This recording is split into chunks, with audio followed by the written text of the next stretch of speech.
So namaskar, good afternoon everyone.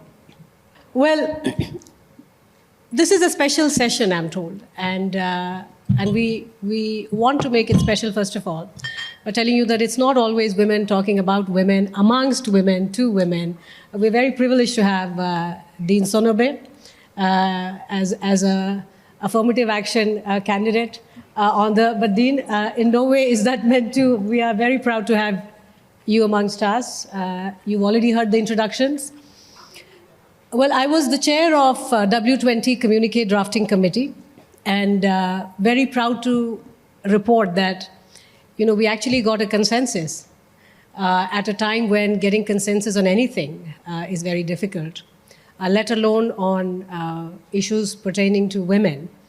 And the W20 as an engagement group has a very vast mandate.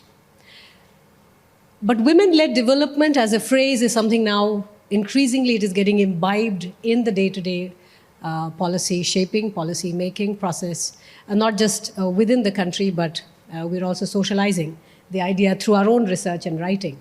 Now, in the W20, women-led development, we try to narrow it down to 5 key areas. Climate change appeared to be the most important, largely on account of the fact that Vasudhaiva Kutumbakam, one family, one earth, the whole philosophy behind India's presidency has to do with global public goods. Climate is one of our biggest concerns and a common concern today. So climate change and women's role as far as climate is concerned ranked amongst the topmost. Women's entrepreneurship and what needs to be done to promote it became another focus area. Digital divide as far as gender is concerned is very real, and I highly recommend that you go through the communique because it goes, the recommendations are very specific and action-oriented. We have grassroots leadership, and that is something that does distinguish the Indian presidency from the past ones as well. While remember G20, the presidency shifts from country to country, but the agenda is really common, and it has to be made common and go across presidencies over the years. Grassroots leadership took various different forms. It's not just about political participation, it's about women at the leadership table, decision-making table, as far as digital policy making is concerned, climate change policy making is concerned. Women are disproportionately more impacted by a lot of these exclusion realities that we live with. And finally, education, skill, and labor market participation. So those are the 5 key areas. And each of them, surprisingly, health emerged as a common cutting theme across all of this. So we will talk about each of these areas within this panel. But let me start by first asking our panelists to tell us that what does women-led development mean to you? And Dean Sonobe, if I may come to you first, please. Thank you very much. I'm extremely privileged to be the, a part of this wonderful session with distinguished co-panelist and moderator. So, women-led development is, among the development economists like me, it's a kind of common sense now, because evidence, empirical evidence has accumulated to support this kind of hypothesis that many aspects in economic development and social development, women empowerment is very useful and important. And then as the economy grows, and then the women's kind of power increases, and then that results in many good benefits, bring various benefits to society. And also more actively, empower the women's, then that will result in the more economic development and social development. And then I was given the 3 questions, and then among the first one among those 3 was how can public and private institutions actively promote women's leadership in business, policy, and politics? And then this is a difficult question because both demand side and supply side, the many factors are interacting. But demand side means maybe the incumbent bosses, many of them are still male, and they tend to think, oh, my successor they should be female, but unfortunately, female, management ability or leadership ability may be weak. So that kind of prejudice is a problem, or main problem of demand side. But the problem also exists on the supply side. So females may be, reluctant to take, leadership position. There will be many reasons. Lack of, if the women behave like a very strong leader, then the popularity may not be very high, and that kind of thing.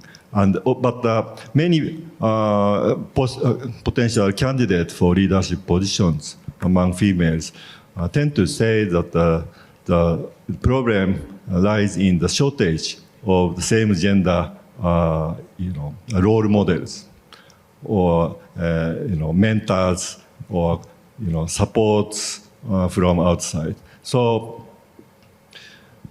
that means they are actually willing, but facing difficulty. So that means some actions have to be made on maybe the demand side. So I think in short term, in short, one word, the maybe key would be quota. But in political world, it's very difficult because those candidates for election always fight, competing with each other. So the male incumbent never say yes, we will accept quota. So I think the easier place to make a first action would be academic world. So professors are easy to understand the necessity. So, and then maybe I can be supportive.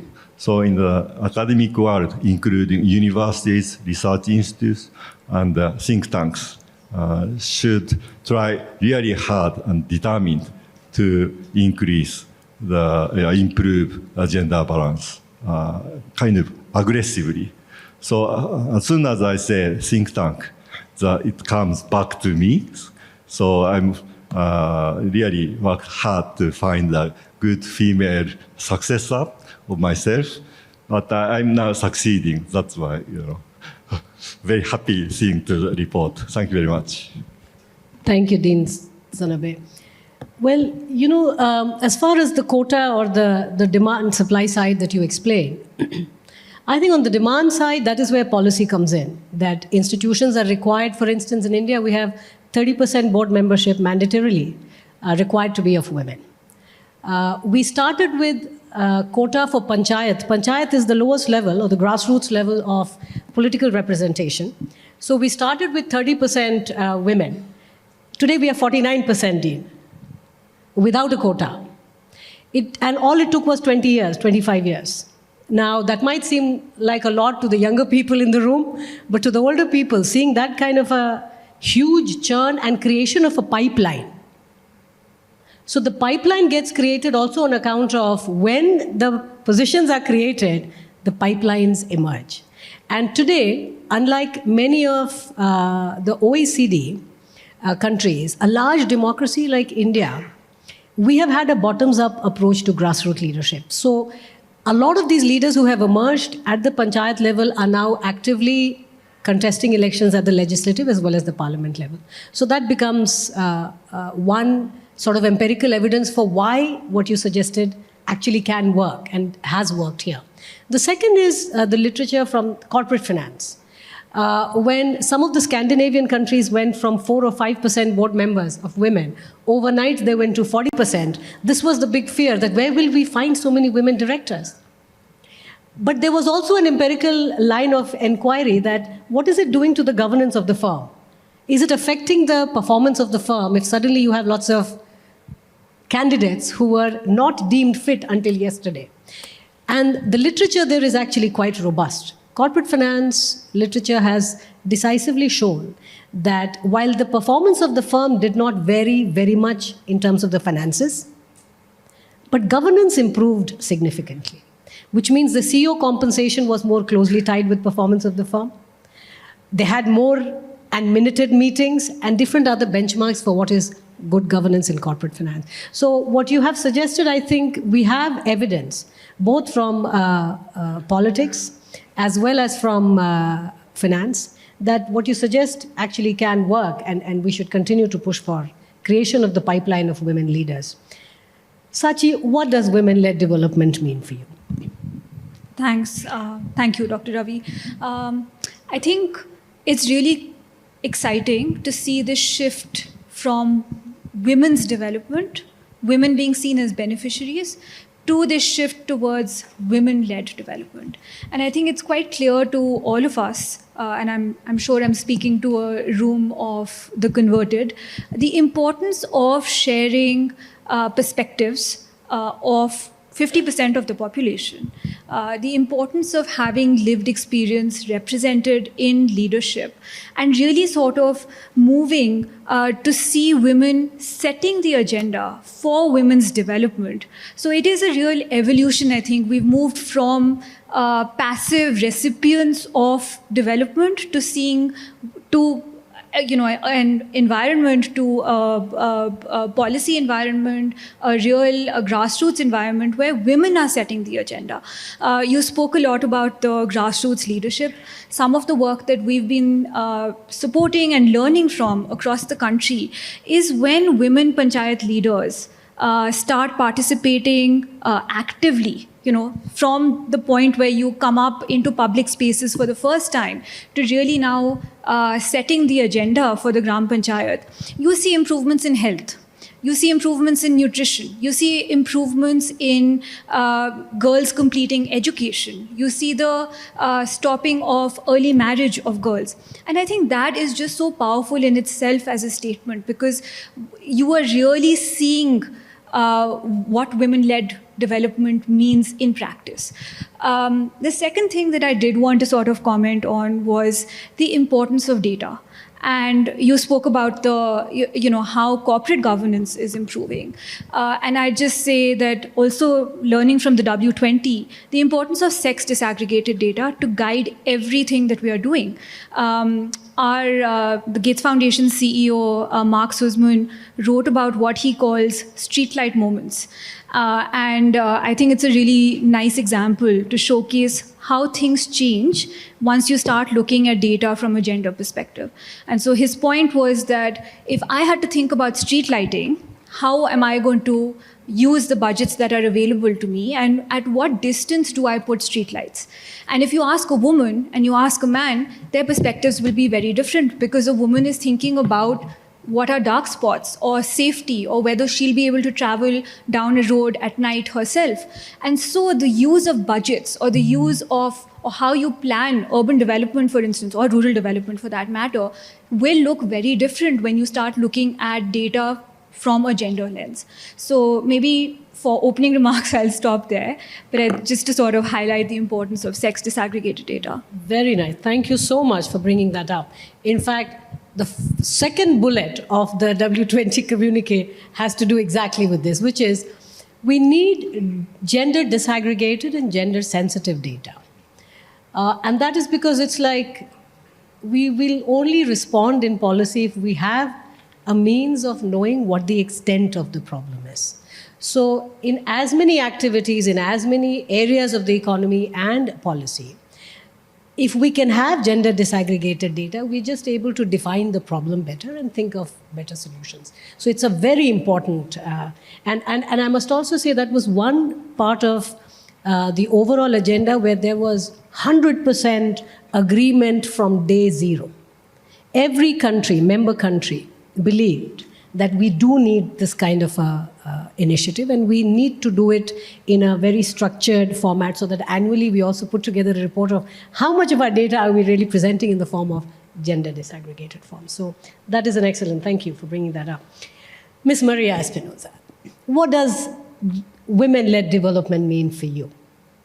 Thank you, Shamika, and thank you for the incredible W20 communique, which I have looked at carefully. And when you ask me what women-led development means, I think it means what we have experienced today and yesterday, which is practically, all women panels to speak about macroeconomics and the reform of the international financial architecture. Is practically all women speaking about new technologies, digital inclusion, and artificial intelligence. Basically, women-led development is when we understand that all issues are women's issues. And I think that was the big lesson learned of the whole G20 process that has been so inclusive and has brought together so many voices. And I think that the main question that brings us together is how to craft new development models that are sustainable, that are low in carbon and high in equality and inclusion.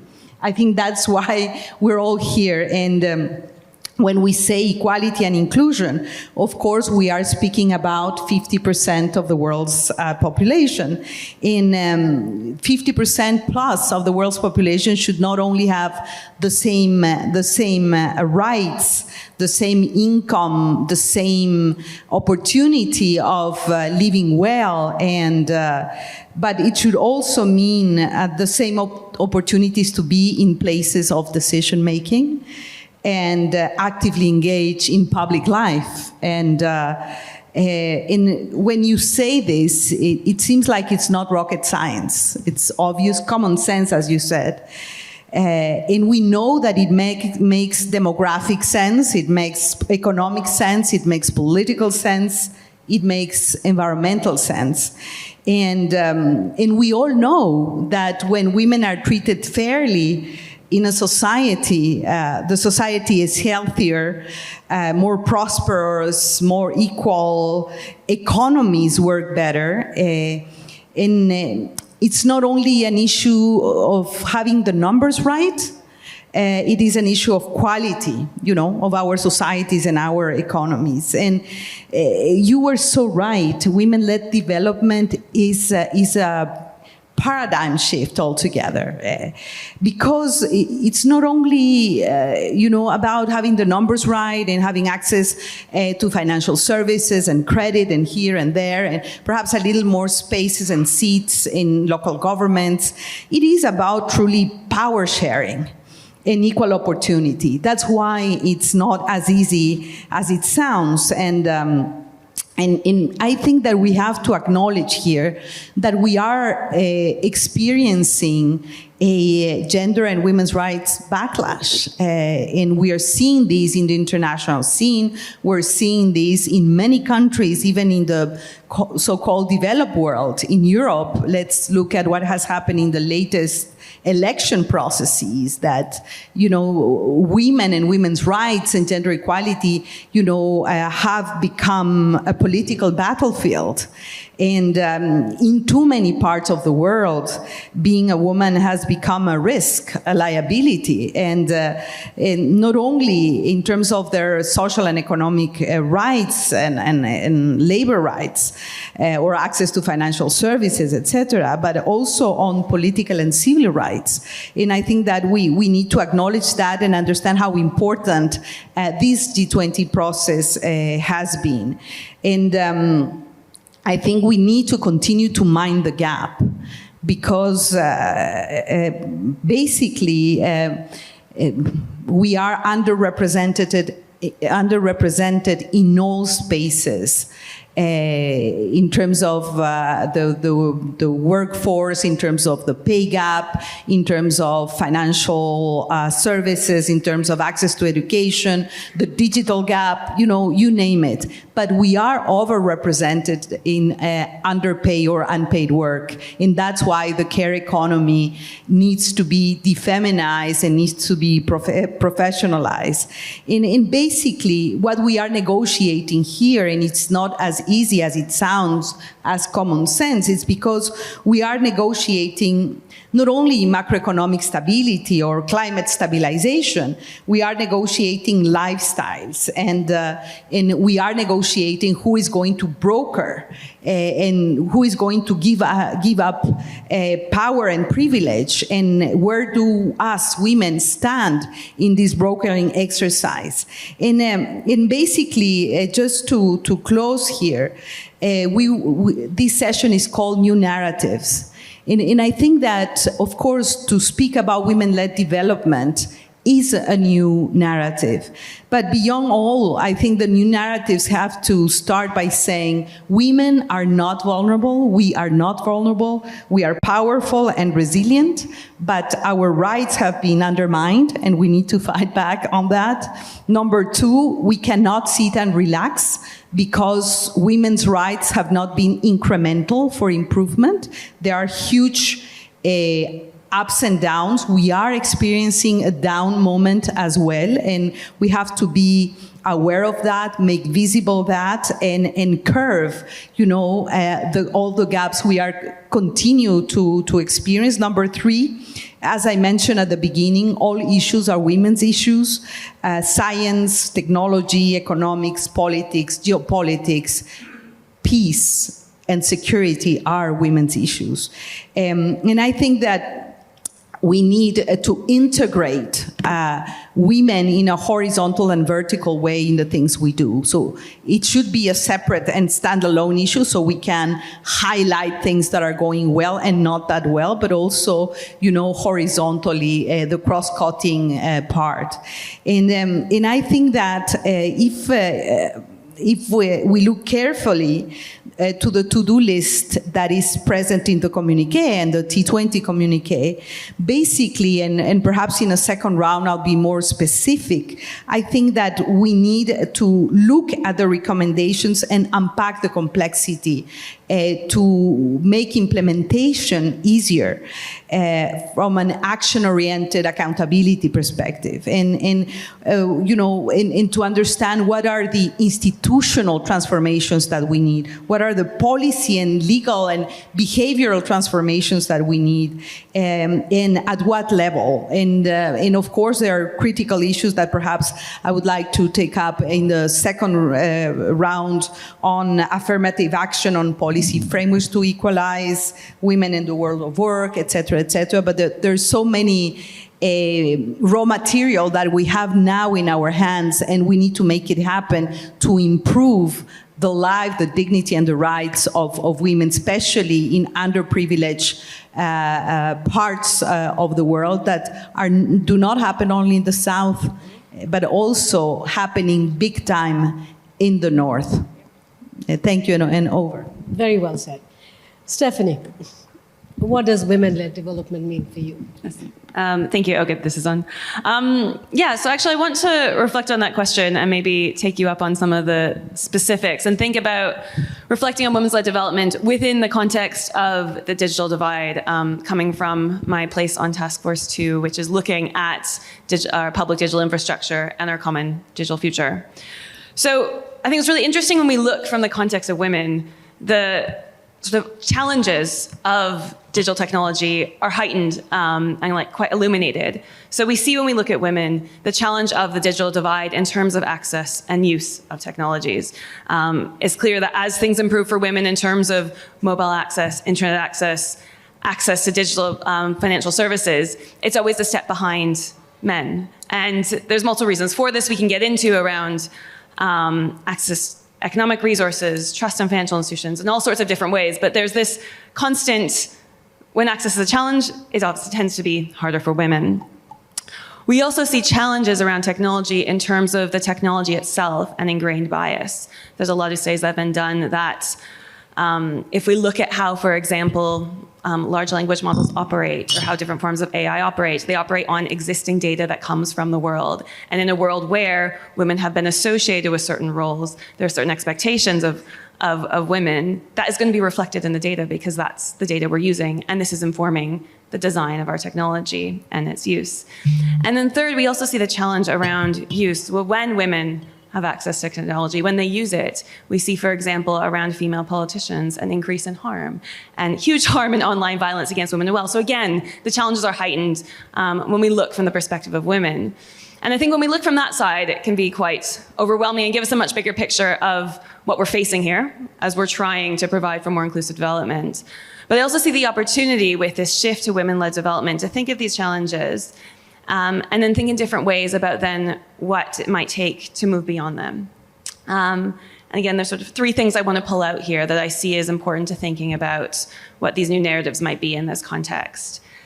The first is stepping back from, again, just looking at women in terms of consumers or use, but thinking about women across positions of leadership in companies, thinking about the design of technology, thinking about the testing of it, thinking about the work around technology, and thinking about the use. So a much more holistic picture of women and how they intersect across the different dimensions in which people interact with technology.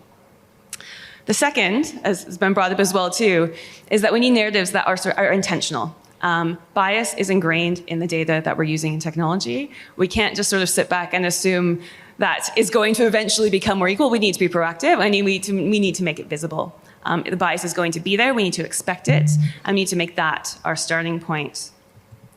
And then the third aspect of this narrative I want to comes up to this point again about data, but a sort of a different side to thinking about data and new narratives around women. And this is around thinking about not just sex segregated indicators, but also what indicators are we using?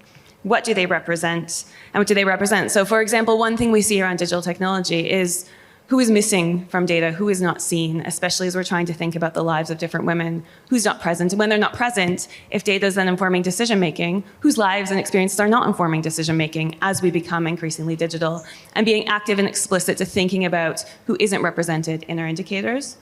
And then the last point is to think about where do our indicators get us? Yes, we need more women in leadership positions. Yes, quotas are important, but they're important because they, in this moment, they're a step towards a better world for women now.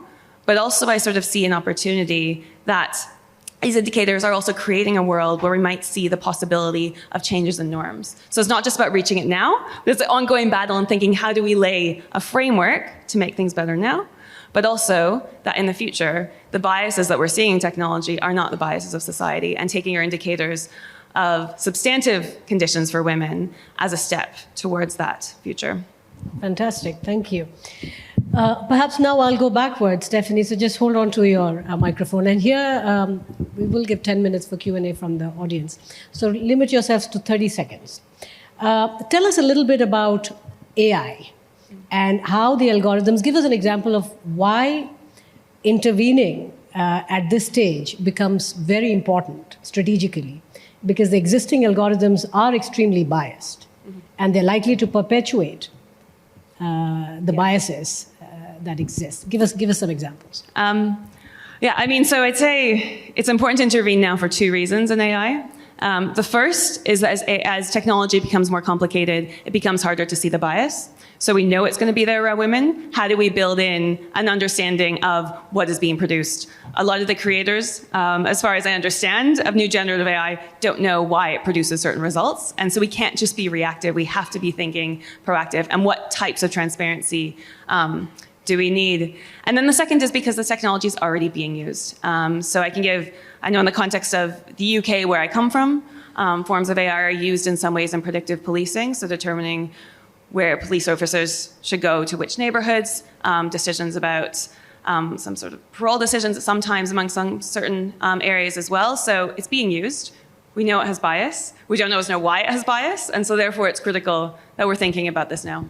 You know, one example that emerged after the COVID pandemic is effectiveness of certain medical devices. Because the testing had only been done on white males, the basic efficacy or how effective it was vis-a-vis women, that gap started to emerge. So, something very basic, which again sounds commonsensical from where we are talking about. In reality, a lot of these ingrained biases that exist within the system, for instance, of trials and how authorization, etc., is given, or how existing algorithms are produced, etc., I think the active intervention at this stage becomes very important.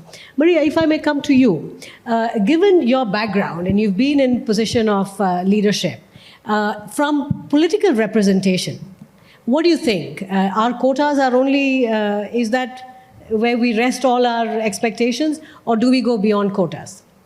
Well, I have to say that I used to be among the ones saying we don't need quotas, it's about meritocracy. And now I understand that it's about power and power sharing. That therefore we need quotas, we still need quotas, and I hope we reach the ideal moment where we don't need quotas. But we do need affirmative action and we do need quotas. Let me do a little ad here. GWL Voices, the organization I lead, we just came out with a report called Numbers Matter, and we looked at the history of UN and multilateral organizations throughout history. And we discovered that only 1/3 of these organizations have been led by women throughout history. In that 13 of these organizations have never had a female leader. And 5 of them had a female leader once, but never repeated again. It means that if we want to change things, it also has to happen at the multilateral level, and it's not going well. And I am here as former president of the UN General Assembly. We have had 4 women presidents in 70 years of history, all of them from the global south, and the first ever from India. Which I admire. Vijay Lakshmi Pandit was the first one. I was the 4th one, the first from Latin America. And these are not only symbolic numbers issues, it's about quality of leadership. We have only 22 female presidents from 193 countries. 27% of parliamentarians are female, and the rest are still men. So there is a lot to do in political representation and political leadership. But that happens. We have seen what happened with New Zealand, recently with the Netherlands. The violence against women in politics is a major issue that we should address collectively. Sachi, on development front, given your experience at the Gates Foundation now for some time, what are some of the, very quickly, what are some of the big initiatives as far as realizing this women-led development, the promise that holds? I'll take just one example. The National Rural Livelihoods Mission in India. There are 90 million women who are collectivized in 9 million groups. And while the National Rural Livelihoods Mission, NRLM, some would argue started off as a livelihoods mission, as a savings and credits program, the sort of leadership and the sort of growth that you see coming out from NRLM, I think is amazing. And it's something that, we want to make sure that we are able to learn better around and see how is it that there are lessons that can be shared with other countries as well. And so, some of the work that we've been doing is trying to understand what is it that actually makes a women's collective or a women's enterprise really successful. So we're talking about whether it is are you profitable? How long are you able to run? How many more women are you actually providing livelihood opportunities to? And also, really interestingly, what are the other follow-on effects on development? And I'll speak to maybe, just so that we continue remaining action-oriented through this panel as well, just a few examples of what can be done, whether it is through preferential procurement policies and ensuring that women's enterprises get linked to other development programs, whether it is school uniforms being stitched and provided to public schools, whether it is running of hospital canteens or anything else. Of course, many governments and private sector organizations have preferential procurement policies, and so there are, how do you ensure that women's enterprises are even able to fulfill those orders? And maybe that requires a rethinking about what are the sectors in which women's enterprises are. And then just linking that back to credit and savings, how do you continue building productive assets? So there is a very strong financial, institutional, and architecture that is available. But how do you actually ensure, and we see this happening, you see it with the linkages between NRLM and the National Rural Employment Guarantees program. You're sort of building on available capital, and you're able to create productive assets that are available not just to the woman who is, or the enterprise that is building it, but to the entire community. So I think our learnings have really been around that. You can maximize a lot of gain if you start thinking about how all of these pieces connect with each other, if you listen to the women themselves, and you actually are able to enable cooperation, and you're able to link up across levels, whether it is very local or global. Dean Sonobe, you said a lot of it is common sense. Do you think it's time we define common sense? If it is so obvious, and this has been part of the learning also through the G20, and I'm sure we'll carry forth a lot of the problems that we have identified this year, next year within another presidency. Do you think, when you say public and private institutions, what can they do? Private institutions, as well as public institutions, unfortunately, will respond to legislations, will respond to policies. But if we go beyond what our legislations are going to be coercive in nature, are there certain kinds of initiatives you think industry can do without these legislations that are possible? Yeah, eventually possible, and we have to make it possible. But how is, of course, a problem. But we need to accumulate data and evidence to persuade stubborn people. And then someone have to start those experiments. And then again, I think the academic world can be, forerunner, supporter of that kind of movement. And then actually there is already, there are lots of nice studies. And from those studies, what we have learned is the very importance of the kind of over the life cycle of the females. So there are lots of gender responsive and multifaceted support is needed. And if it's really gender responsive and multifaceted, it can be very, very effective, especially in some period within the life cycle, like adolescent girls. They face kind of multiple problems. So if one problem is solved, but because of other problems, they may fail. So that's why multifaceted support is needed. And then later on, they will be suffer from the unequal burden of care work. So lots of policy support is needed.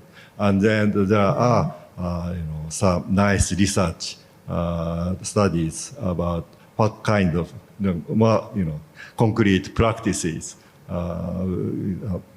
more effective. So that kind of knowledge is accumulating, but replicability or generalizability must be checked more and more in different settings to be more persuasive.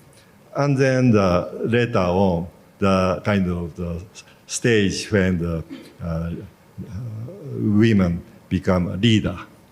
So again, maybe a training and those things, not only skills, different skills, but the important one would be the non-cognitive skills, right? And emotional control and those things.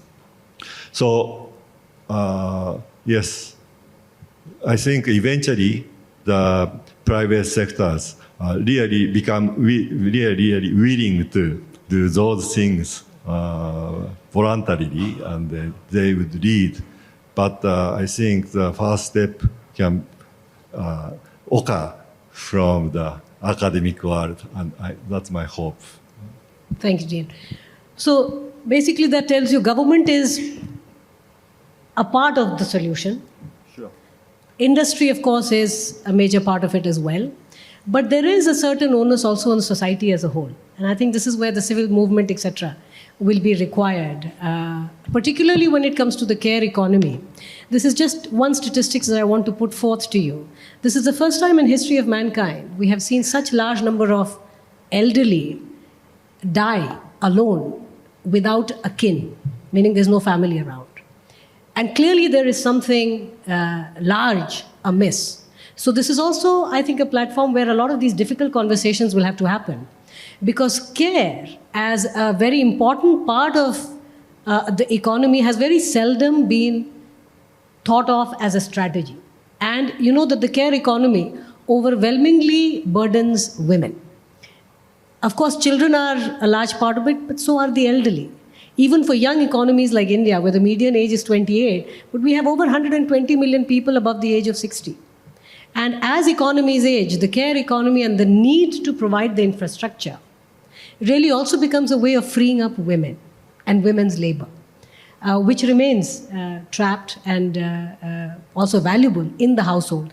But I think the real value of it needs to also come in the form of exchange and something that, when you put a monetary value to it, unfortunately, it also becomes of value in the household.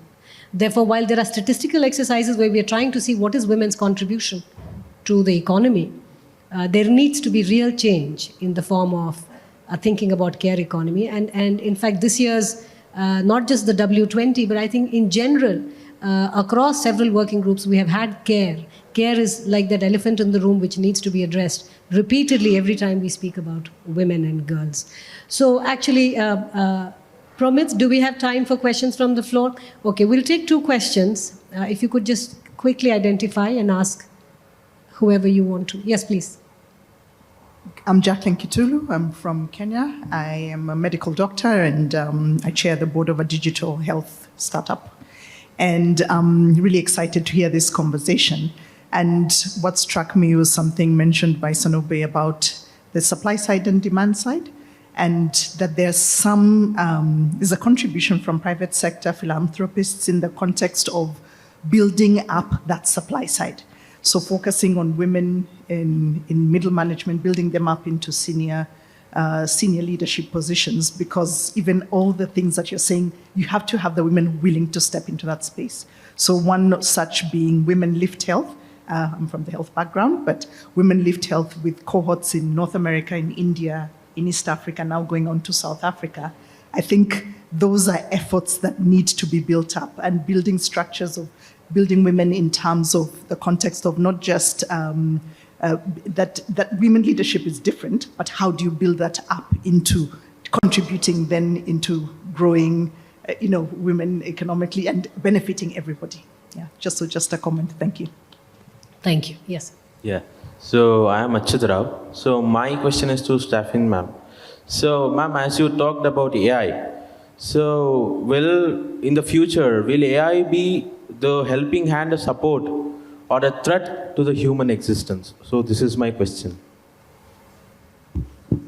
Thanks. No small question at all. I think I would say I think there's a lot of reason for both optimism and concern.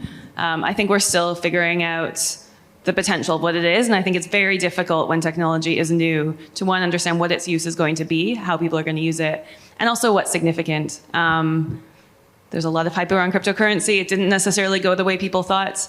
There's a lot of hype around generative AI. It seems to be going in a direction that is sort of profound in what it's producing. So I think I would say I'm quite nervous if we don't actually be more transparent up front, and if we don't find ways to be more proactive about addressing the potential harms and doing that together. Hence, having discussions like this at the G20 is critical because it has to be a global effort and it has to be inclusive of the global South.